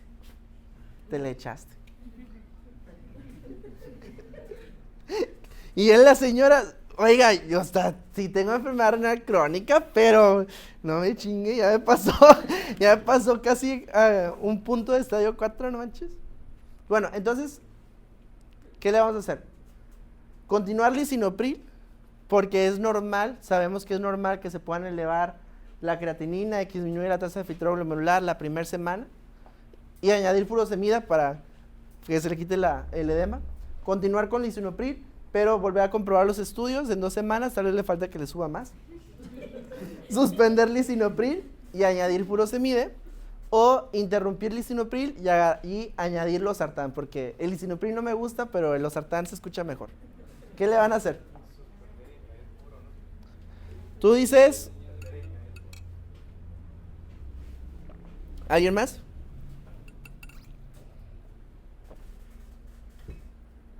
No es broma lo ¿cómo se llama? De la creatinina. El uso de los yecas guarados puede provocarte una elevación transitoria de la creatinina. ¿Tú cómo quieras lo quitas? Pero está controlada ya, te darás bastante.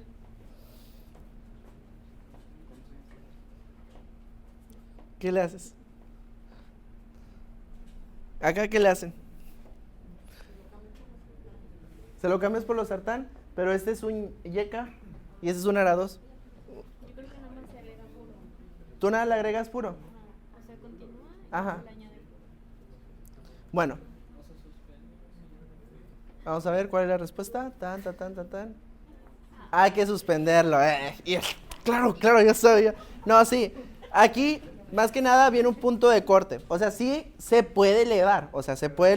Pero no se debe elevar tanto. O sea, no manches, de 50 la bajaron a 28 de tasa de filtrado glomerular. Entonces, cuando la creatinina aumente más del 30%, ¿ok? Ya es indicativo de suspender el medicamento, independientemente de la tasa de filtrado glomerular que tenga en ese momento, de la creatinina sérica. Si la creatinina aumenta más del 30%, suspendo cualquier YECA o cualquier ARA2. Muy bien, porque te van a provocar va a continuar elevándose hasta que ya le friegues el riñón. ¿Ok? Porque recuerden que uno de los mecanismos que tiene es la vasoconstricción sobre la circulación renal. Y eso provoca en algunos pacientes una isquemia renal y por eso se presenta la elevación de la creatinina. En algunos pacientes es normal y se baja poquito, en otros pacientes jamás se vuelve a elevar, pero hay otros como ella, pues de que se sube y pues no vale la pena, no hay necesidad de irse a tanto. Muy bien, pero muy bien, correcto. Era una pregunta difícil. Si por ejemplo dice que es transitoria la elevación, Ajá. ¿cuánto tiempo pasaría para que volviera? Generalmente es de 2 semanas, un mes, más o menos lo que nosotros podemos esperar.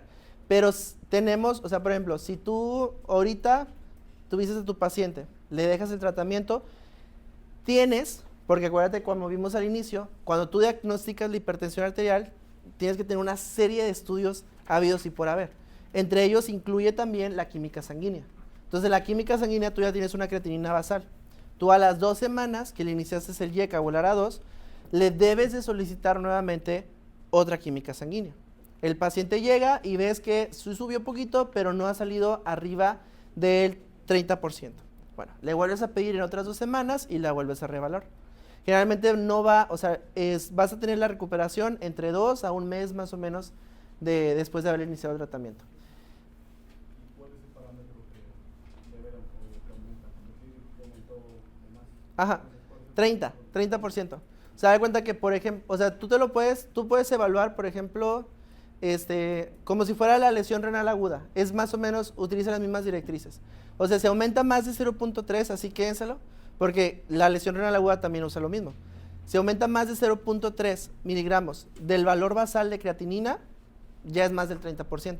Por la cantidad o sea, porque es 1.1, lo normal, o la basal, o a veces 0.6. Entonces, si aumenta más de 0.3, ni le busques, o sea, ya tienes un daño renal. Pero la teoría te dice que es el 30%, o sea, tú le calculas el 30%, ¿cuánto será? ¿Quién sabe? Pero ahí le haces el cálculo y le dices, somos doctores, todos tenemos el mismo problema. ¿Alguien va para pediatría? Ah, bueno, ustedes no pueden fracasar en matemáticas porque se echan al chamaco. Sí, porque así, 3 gotitas de sangre, no, le echas 4, no. Insuficiencia cardíaca, congestiva. Ok, bueno, entonces, la hipertensión resistente al tratamiento, yo voy a hablar de ella cuando a pesar de los cambios en el estilo de vida, a pesar del tratamiento que yo ya le esté dejando, a pesar del uso de diuréticos, mi paciente no me mejora. Pero para eso tengo que descartar primero la pseudoresistencia, que es la maniobra de Osler que ahorita les comentaba. Pacientes que tengan los vasos sanguíneos muy rígidos, tú les pones el bomanómetro, le inflas el globito y resulta que el globo inflado al máximo y todavía sigues sintiendo el pulso periférico, que en teoría no lo deberías de sentir, porque pues de eso se trata la medición. Cuando sucede esto es porque las arterias están tan rígidas que, o sea, es como si tú quisieras inflar a través de un tubo de metal el manómetro, nunca lo vas a aplastar, o sea, realmente nunca lo vas a aplastar, y eso te puede dar mediciones incorrectas, inclusive te puede dar mediciones de más, o sea, puede decir que el paciente alcanza cifras de 190, 180, 200, y dices, ¿por qué mi paciente no está controlado? Y el paciente te dice, doctor, es que bájele al medicamento, ya, no aguanto, ya estoy bien mareado, siento que me voy a morir. No, usted trae 200, trae 200. Bueno, hay que hacerle cuando tengamos esos casos la maniobra de Osler a los pacientes y detectar si tiene pseudoresistencia. Evaluar y tratar causas de hipertensión secundaria. Eso también sucede mucho. Un paciente de 35 años con obesidad, grado 3, que además de eso tiene síndrome metabólico, dislipidemia, diabetes, y uno dice, no, pues, o sea, es una hipertensión, pero ya lo tienes con 3 antihipertensivos. Uno de esos antihipertensivos es un diurético y no te mejora, y te dice la familiar, no, hombre, es que el paciente ronca, pero de a madres. Pues obviamente se trata de un SAUS y nunca le vas a controlar la presión arterial si no le das tratamiento de un SAUS, que es la presión positiva de vías aéreas, o sea, un CPAP. Jamás le vas a controlar la presión arterial. Y esos pacientes ustedes lo van a ver, les llegan a la consulta con 5 antihipertensivos a dosis de caballo y nadie les controla la presión arterial. Solamente es ponerles un CPAP. Hay que ajustar los tratamientos antihipertensivos. Recuerda que antes de yo definir hipertensión resistente al tratamiento, mi paciente tiene que tener un diurético. Si te llega a la consulta, hipertensión resistente al tratamiento, y el paciente solamente está con losartán y amlodipino, no me chingas, eso no es resistencia al tratamiento. Hay que incluir un diurético, y de los diuréticos se tiene que agregar ya sea un ASA o un tiacídico. Si se puede, tiacídico, porque tienen mejor eficacia. Si tasa de filtrado glomerular es menor de 30, no tiacídico, pura ASA. Hay que añadir un antagonista de aldosterona siempre y cuando el paciente no tenga enfermedad renal crónica. Muy bien. Igual, si mi paciente no le he dado un antagonista de aldosterona, yo no puedo decidir que es resistente al tratamiento porque aún hay opciones de tratamiento. Aún le puedes dar aldosterona, ¿sí? Y hay que evaluar con un especialista en hipertensión o un cardiólogo ya cuando tengamos estos casos. Y siempre tratar de enfocarnos en la evaluación de la hipertensión secundaria, porque muchas veces eso es lo que nosotros no entendemos. Referencias de segundo nivel, HAS de difícil control con una adecuada adherencia, HAS refractaria, HAS resistente a triple terapia que incluya un diurético, HAS secundaria, urgencia hipertensiva mayor, preeclampsia y eclampsia e interconsultas a las especialidades de medicina interna, nefrología, oftalmo, gine, cardio y todas las más que se requieran. Esos son los puntos que nos pone la guía de práctica clínica para referir a mi paciente con hipertensión. Muy bien. Ok, hasta este punto, ¿alguna pregunta? ¿Nada? ¿Todo bien? Ok. Bueno, caso clínico. Mujer de 70 años es evaluada durante una visita de seguimiento. Hace un mes se inició lisinopril por hipertensión confirmada. La presión arterial previa al tratamiento fue de 152/78. Se inician intervenciones en el estilo de vida, terapias farmacológicas, historia clínica también es importante para enfermedad vascular, hiperlipidemia y diabetes. Otros medicamentos son glipizida, rosuvastatina y aspirina en dosis bajas. Ella vive de forma independiente en su propia casa.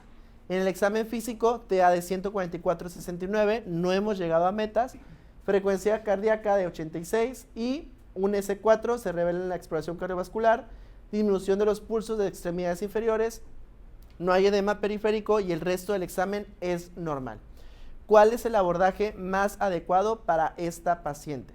Añadir clortalidona, añadir prazosina, cambiar lisinopril a ramipril o continuar con la terapia médica actual. ¿Okay? Está con lisinopril. ¿Qué le quisieran agregar ustedes? Recuerden que la clortalidona es prima hermana de la hidroclorotesida.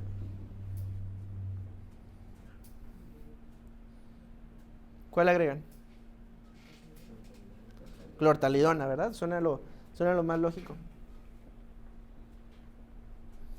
Bueno, la respuesta correcta va a ser la clortalidona, no viene ahí. Pero bueno, ¿por qué es importante esta pregunta? Primero que nada, ¿cuál es el tratamiento que yo le voy a dar al paciente con adulto mayor? Es una de las discrepancias que más va a haber. Muchas veces cuando nosotros tenemos un tratamiento en un adulto mayor, tengo que evitar que tenga hipotensión. O porque esa hipotensión le genera caídas. La paciente vive sola. Entonces, si se cae, puede haber un riesgo. Sin embargo, el riesgo cardiovascular también es importante y ya sabemos que aumenta conforme va pasando la edad. Como esta paciente no ha logrado alcanzar la meta, lo más ideal sería iniciarle un segundo antihipertensivo. La pregunta aquí sería el por qué le iniciaron únicamente un antihipertensivo y no 2 de primera instancia si tenía arriba de 154. Me regreso al caso. No. Aquí. Ella inició cuando le diagnosticaron 152/78, ¿ok? Pero solamente le iniciaron un tratamiento. ¿Por qué? Ya lo dijimos. O sea, ¿por qué no iniciaron 2? Si lo habitual es iniciarles 2.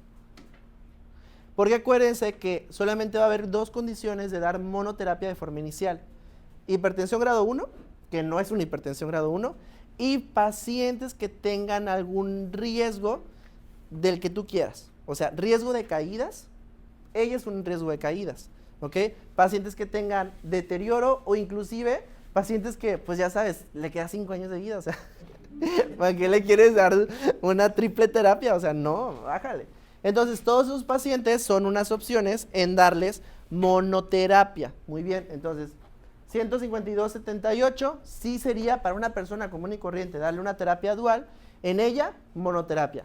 Vimos que la monoterapia no funcionó y que ella tiene actividad física, vive de forma independiente, o sea, ella se cuida por sí sola, queremos prevenir riesgos cardiovasculares, podemos aumentarle tal vez un poquito más la dosis para llegar a mejores metas.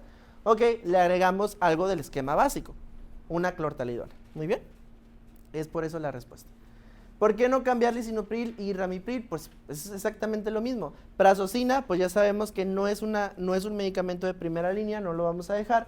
Y de continuar con la terapia médica actual, realmente, como la paciente tiene 70 años, tiene una buena constitución física, no hay que tampoco sentenciar a los abuelitos, porque muchas veces hacemos eso, de que, ay, pues ya tiene 60, si ya tiene 75, ya, pues que todavía puede vivir otros 10 años, hay que darle la oportunidad. Muy bien.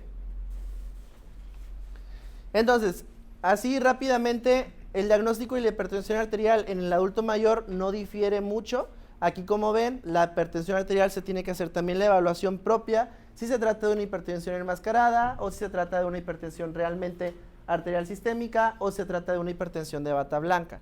Aquí en los adultos mayores recuerden que es más común encontrar cifras de presión arterial sistólica aislada, o sea, TA sistólica arriba de 140 y una diastólica normal. Hay que tener cuidado con eso.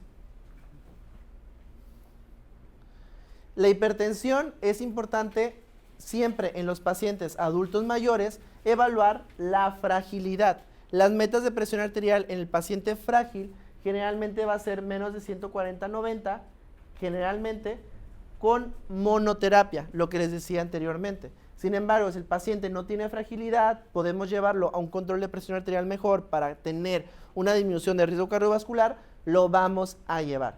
Como esos pacientes van a tener mayores efectos adversos que la población general, hay que tener cuidado con cada uno de los medicamentos. Las tiazidas se relacionan con hiponatremia, hay que tener precauciones. Las tiazidas se relacionan con descontroles metabólicos, hiperglicemia, hiperuricemia e hipercolesterolemia, enfermedades que se presentan con el paciente. Los bloqueadores de canales de calcio se presentan con reflujo, edema, etc. YKWARA2 se relacionan con deterioro de la función renal, hay que tener cuidado. Y los beta bloqueadores se pueden relacionar con depresión, disfunción sexual, dislipidemias y alteraciones en la glucosa plasmática. Y además de la bradicardia, obviamente no queremos nada de eso. Evaluamos causas secundarias, daño a órgano blanco. Recuerden, en adultos mayores la causa secundaria es una lesión, o más bien sería una enfermedad aterotrombótica renal, ¿ok? O sea, una estenosis renal por una placa de ateroma que me condicione una hipertensión arterial. Hay que iniciar tratamiento farmacológico. Vamos a estar evaluando nosotros las metas, como les había mencionado. Si es arriba de 80 años, podemos iniciar tratamiento farmacológico siempre y cuando tenga una TA arriba de 160/90, 80 años. Si es de 65 a 79 años con riesgo cardiovascular mayor o igual a 20, si la presión arterial sube de 140.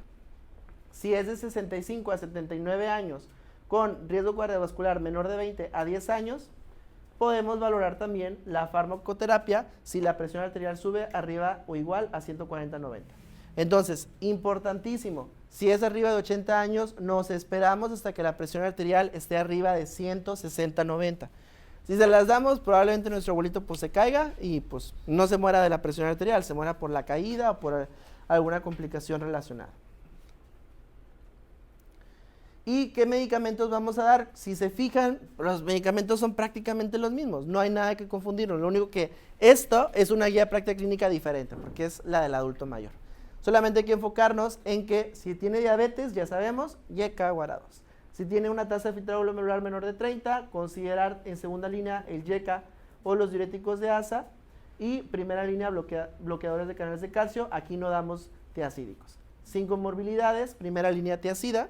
Generalmente lo que utilizan mucho es la clortalidona en el adulto mayor, así que es común que la vayan a encontrar. Cardiopatías isquémicas e insuficiencia cardíaca. Cardiopatía isquémica, beta bloqueador. Insuficiencia cardíaca, primera línea YECA Guara 2. Si la insuficiencia cardíaca está relacionada con cardiopatía isquémica, podemos dejar un beta bloqueador. Y ya para finalizar, las variantes de hipertensión ya las hemos hablado, pero vamos a ver primero este caso clínico. Mujer de 34 años es evaluada por hipertensión durante los últimos 3 meses. 2 mediciones de presión arterial en entornos de atención médica promediaron 150/90. Durante el mismo periodo de tiempo, 3 mediciones en el entorno fuera de la atención médica fueron de 128/78. Ella no tiene ningún otro registro de alguien que tenga en su familia presión arterial. No toma ningún medicamento. Presión arterial en la consulta, 144/92 en ambos brazos, frecuencia cardíaca de 80 y frecuencia respiratoria de 18. IMC de 22. Resto del examen es normal. ¿Cuál es el abordaje más adecuado? Clortalidona, TAC de coronarias, realizar control ETA con mapa o revalorar en 3 meses. ¿Con mapa? Ah. Vamos a ver. ¿Quién sabe? No, es realizar el control ETA con mapa. Este que es una hipertensión de bata blanca. Hipertensión de bata blanca se diagnostican con mapa, únicamente, ¿ok? No hay que darle vueltas al asunto ni nada. Entonces, los fenotipos van a ser la hipertensión sistólica aislada, que generalmente engloba varios fenotipos, pero que hay que hacer diagnósticos diferenciales con la hipertensión de bata blanca, hipertensión resistente al tratamiento, refractaria al tratamiento y la hipertensión enmascarada. Hipertensión sostenida de bata blanca enmascarada, pues una forma más acá nice o ilustrativa de ponerlos, la presión arterial en el consultorio y la presión arterial en el domicilio. La enmascarada, recuerden, tiene cifras normales en el domicilio, pero tiene cifras anormales en la casa.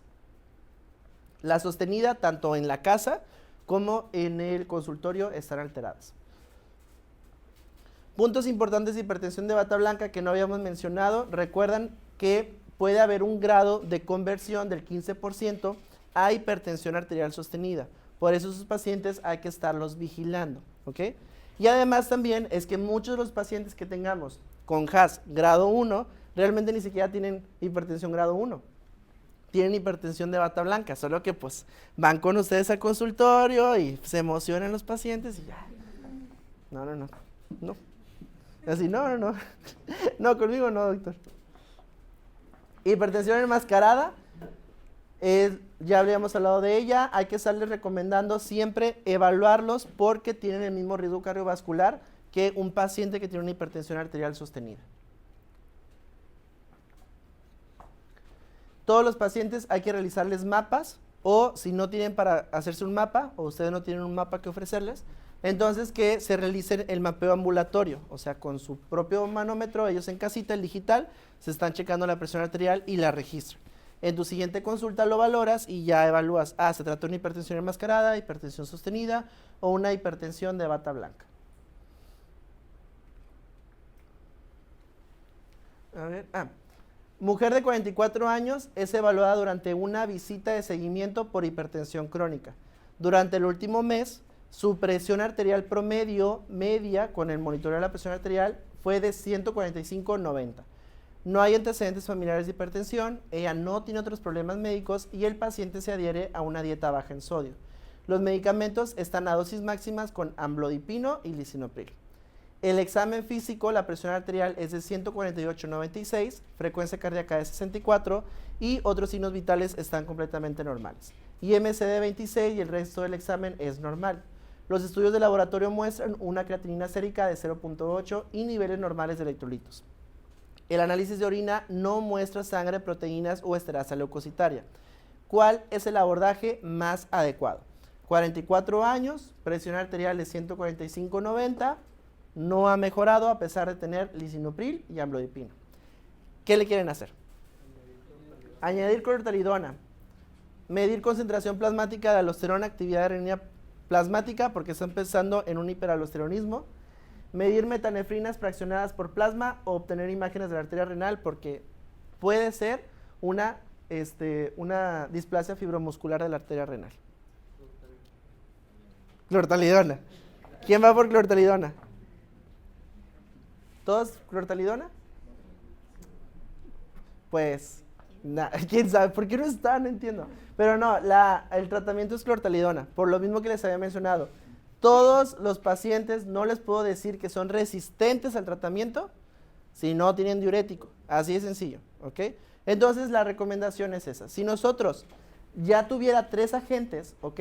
La clortalidona, que sería una antiacida, el amlodipino, que sería un bloqueador de canales de calcio, y el losartán, no sé qué es lo que tenía, que sería un ARA. Si a pesar de esto no mejora, yo evaluaría agregarle un cuarto medicamento que sería la espironolactona, ¿ok? Y eso ya sería un paciente que es resistente al tratamiento o que requiere muchísima cantidad de medicamentos. Hiperaldosteronismo primario no tiene datos que me hablen de hiperaldosteronismo primario, feocromocitoma tampoco, no es que tenga blush, taquicardias, dolores de cabeza, no te dice nada en el caso, entonces no puedo yo orientarme hacia una y otra. Y más porque antes de hacer abordajes secundarios, tengo que saber que mi paciente está bien tratado. Si no está bien tratado, pues ¿cómo? La hipertensión resistente y refractaria, pues se va a decir resistente cuando falla el tratamiento de primera línea.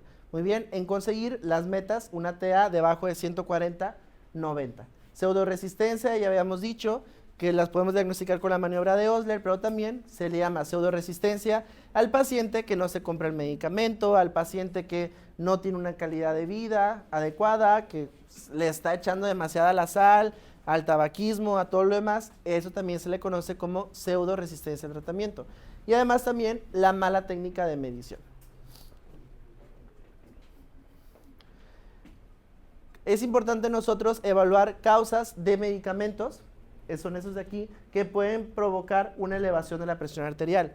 Anticonceptivos orales, agentes simpático-miméticos, los AINES también te pueden provocar una elevación de la presión arterial, ciclosporina, eritropoyetina, esteroides y algunas terapias de cáncer.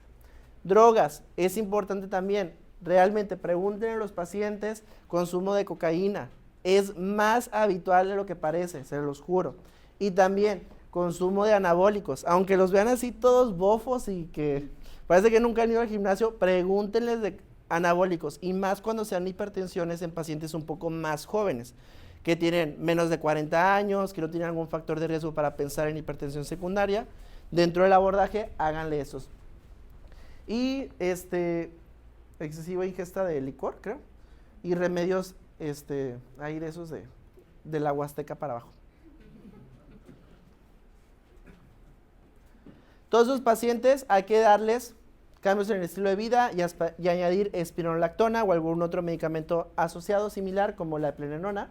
Y la hipertensión refractaria es una expresión general que describe la hipertensión que no logra controlarse cuando alcanzamos dosis máximas de todos los medicamentos. Realmente es muy difícil llegar a una hipertensión refractaria, o sea, es casi imposible, porque estás hablando de dosis máxima de más de 5 medicamentos con cambios en el estilo de vida, con control adecuado, o sea, ya tendrías que ser muy salado para llegar hasta ese punto.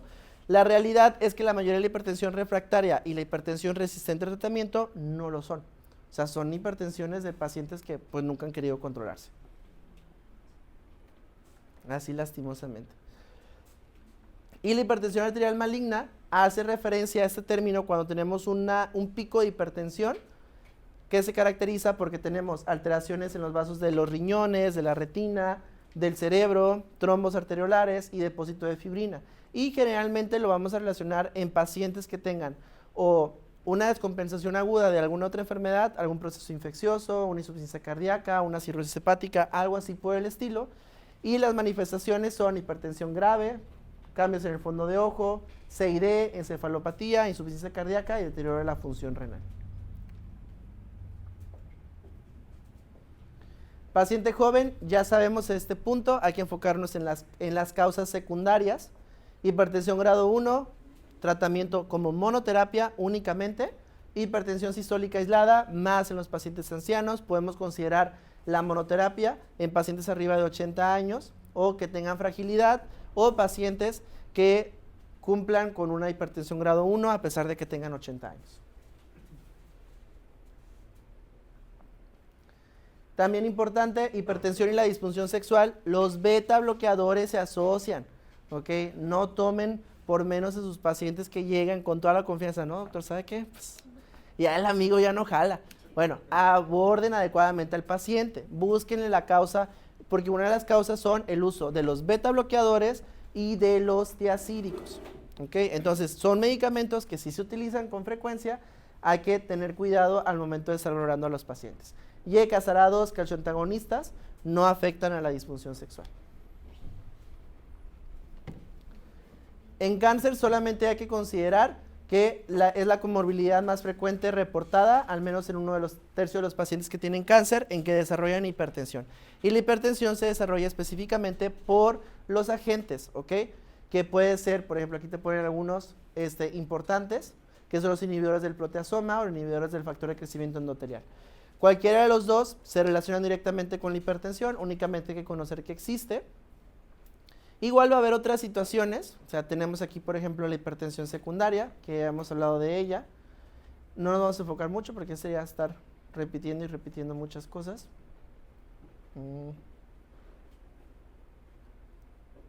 Bueno, nada más ese pedacito del algoritmo, o sea, nada más para que vean las causas de hipertensión secundaria. Apnea obstructiva del sueño, 40-50%, o sea, no las diagnosticamos, esa es la realidad. Enfermedad renovascular, 5-34%, aldosteronismo primario tampoco nunca lo diagnosticamos, es común, 8-20%, drogas o alcohol inducidas, 2-4%, y todo lo demás son causas infrecuentes. O sea, es mucho más frecuente que sea un hiperaldosteronismo primario que sea un hipertiroidismo. Es mucho más frecuente. Pero todos sabemos de las hormonas tiroideas. Nadie sabemos, ni sabemos cómo pedir el abordaje del hiperaldosteronismo primario. Y nada más para que se den una idea. Y esa ya está bien viejita, es como creo que es la del 2020.